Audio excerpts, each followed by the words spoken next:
Well, let's get in some latest news this morning. Joining me first on the show is my colleague Deepak Badana from the newsroom. Deepak Badana, we still don't really know officially if any unit, any wing has taken the responsibility behind this attack. But then, of course, there were these reports which you checked were not authentic. But yet there are reports that the resistance front could have been potentially behind this attack. Tell us what you know about the resistance front so far.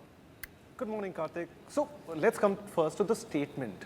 Now, there's a statement by the Resistance Front which is doing the rounds presently. However, it doesn't seem to be authentic because it departs from the kind of style and language that they generally use, insofar as the term and terminology used by these groups.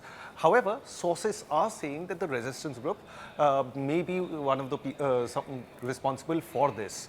The resistance group is, in fact, a proxy for the Lashkar-e-Taiba. It was formed in 2019, right around the time Article 370 was revoked, and you may recall that this was the time when Pakistan was facing a lot of heat due to the FATF grey list.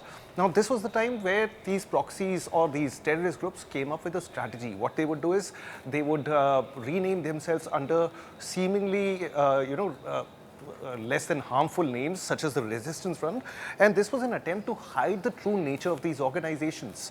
So they would therefore try to give this militancy a secular face and at the same time create a sort of plausible deniability for Pakistan, so that none of their actions could be linked to the LAT and by that account the Jamaat al-Dawa, which is presently headed by Hafiz Saeed, based in Pakistan.